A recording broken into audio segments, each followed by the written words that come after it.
अष्टावक्र गीता का महात्म्य पुष्प 3। अष्टावक्र गीता का ज्ञान पाने का मुख्य उपदेश वो है कि वैराग्य होना चाहिए। आत्मा सूक्ष्म है, जिसका प्रत्यक्ष अनुभव न होने से मनुष्य उसे जानने से वंचित रह जाता है। वासना में फंसा हुआ मन उसे इतना भटका देता है कि वह आत्मा को ही भूल जाता है।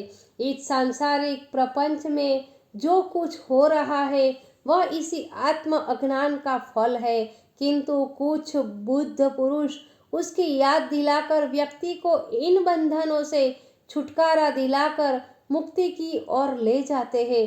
अष्टावक्र जी भी ऐसे ही बुद्ध पुरुष थे, जिनका नाम आध्यात्मिक जगत में बड़े सम्मान के साथ लिया जाता है। इनके जीवन के बारे में 3 मुख्य कथाएं प्रचलित है, जिनसे पता चलता है कि वे ज्ञानियों में शिरोमणि थे। बाल्यावस्था में ही इन्हें आत्मज्ञान की उपलब्धि हो गई थी। इनके जीवन के बारे में एक कथा है कि इनका शरीर 8 जगहों से टेढ़ा मेढ़ा व कुरूप था। अंगों के टेढ़े मेढ़े होने का कारण था कि जब ये गर्भ में थे उस समय इनके पिता एक दिन वेद पाठ कर रहे हैं, तो इन्होंने गर्भ में से ही अपने पिता को टोक दिया कि रुको, यह सब बकवास है।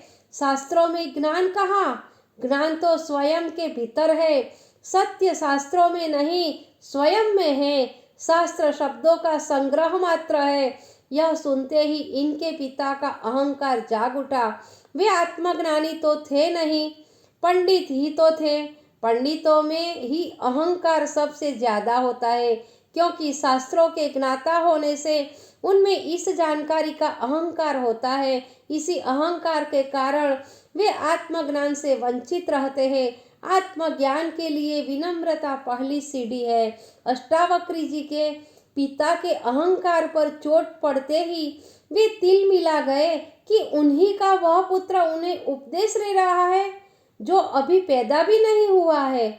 उसी समय उन्होंने उसे शाप दे दिया कि जब तू पैदा होगा ना, तो वो 8 अंगों से टेढ़ा मेढ़ा होगा।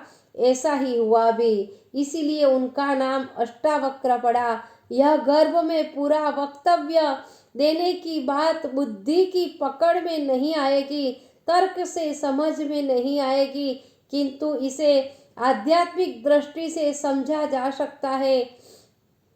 बीज में ही पूरा वृक्ष विद्यमान है। तना, शाखाएं, पत्ते, फूल, फल सभी किंतु दिखाई नहीं देते, अप्रकट है, अदृश्य है, किंतु पूरा वृक्ष विद्यमान है। बीज को तोड़कर देखने से भी कहीं वृक्ष का पता नहीं चलता। जिसने बीज न देखा हो वो वृक्ष ही देखा हो, तो वो कह नहीं सकता कि यह विशाल वृक्ष का कारण वह छोटा सा बीज है। हो सकता है संसार में ऐसी अनेकों भ्रांतियां हैं। इसी प्रकार मनुष्य के पूरे व्यक्तित्व को गर्भस्थ शिशु अपने में छिपाए रहता है। अप्रकट अवस्था में पैदा होने के बाद उम्र के साथ साथ ज्यों ज्यों शरीर, इंद्रिया व मस्तिष्क आदि विकसित होते जाते हैं, उस व्यक्तित्व का एक एक भाग विकसित होता जाता है।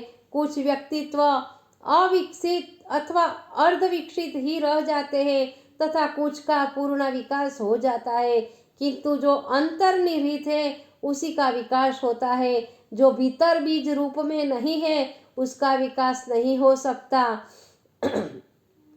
न नया जोड़ा जा सकता है।